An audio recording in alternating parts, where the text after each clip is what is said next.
Oppo जल्दी अपने market में नई रेनो 11 सीरीज को लॉन्च करने की तैयारी कर रहा है और ये ओप्पो रेनो 10 सीरीज की एक फ्लैगशिप और सक्सेसर सीरीज होगी जिसको नए अपग्रेड्स और बेटर फीचर्स के साथ लॉन्च किया जाएगा।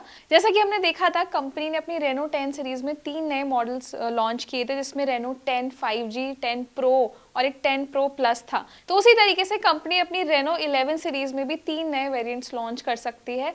अब लॉन्च से पहले ना सारे जितने भी स्पेसिफिकेशंस हैं वो सामने आ गए। अब ये ऑब्वियस है कि 11 सीरीज ज़्यादा बेटर होगी, इसमें सारे एडवांस फीचर्स मिलेंगे, फास्ट प्रोसेसर के साथ आएगी और ये भी माना जा रहा है कि इसको नवंबर यानी कि इसी महीने के एंड में लॉन्च किया जा सकता है। अब तो सबसे पहले ना रेनो के बेस मॉडल और इसके प्रो मॉडल के जितने भी फीचर्स हैं उनके हाईलाइट्स देख लेते हैं। तो रेनो 11 सीरीज में 10 सीरीज की तरह ही एक कर्व डिस्प्ले मिल सकता है। इसमें एक पेरिस्कोप, टेलीफोटो और एक मैक्रो लेंस दिया जा सकता है, क्योंकि ओप्पो ना अपने फोन के डिजाइन के साथ साथ डिस्प्ले और कैमरा फीचर्स पर बहुत ज्यादा फोकस कर रहा है। और ये नया जो पेरिस्कोप लेंस है ना, ये बहुत ज्यादा कॉमन हो रहा है। अब जितने भी फ्लैगशिप फोन्स आ रहे हैं कॉमनली उनमें देखने के लिए मिल रहा है। तो मेरा मानना है कि ये 11 सीरीज में भी आपको देखने के लिए मिल सकता है। और इसके अलावा जो दूसरे फीचर्स मेंशन्ड है उसमें इसका डिज़ाइन भी जो है वो भी बताया जा रहा है कि बहुत ज़्यादा यूनिक और क्लासी डिज़ाइन के साथ नई रेनो 11 सीरीज आ सकती है।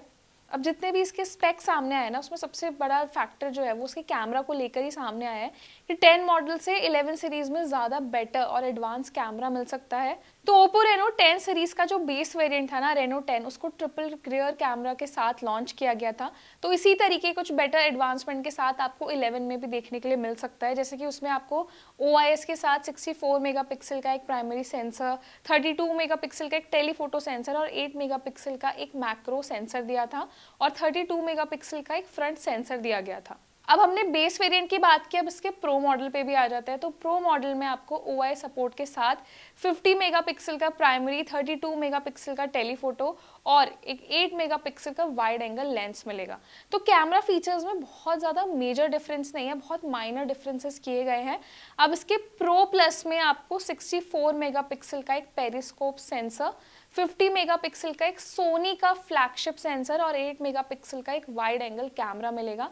तीनों ही वेरिएंट्स के जो कैमरा फीचर्स है ना वो बहुत अमेजिंग होने वाले हैं और ओप्पो ने ये दावा किया है कि यूजर्स को एक बहुत बेटर फोटोग्राफी एक्सपीरियंस मिलेगा इस सीरीज में।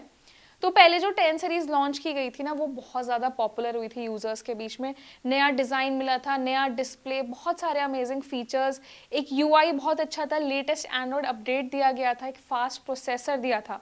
तो अब ये देख रहे हैं कि अभी कैमरा के अलावा और क्या ओप्पो रेनो 11 सीरीज में नया देखने के लिए मिलेगा। तो ओप्पो रेनो 11 सीरीज को लेकर जितने भी नए अपडेट्स आएंगे हम आपको अप टू डेट करते रहेंगे। ऐसे में अगर 11 सीरीज को लेकर आपके पास कोई नया अपडेट है तो हमें कमेंट सेक्शन में ज़रूर बताएं। और आप भी इस सीरीज का वेट कर रहे हैं या इसके लॉन्च होने के लिए बहुत ज़्यादा एक्साइटेड है तो इस वीडियो को लाइक और शेयर ज़रूर कर दें और हमारे चैनल को भी सब्सक्राइब करें।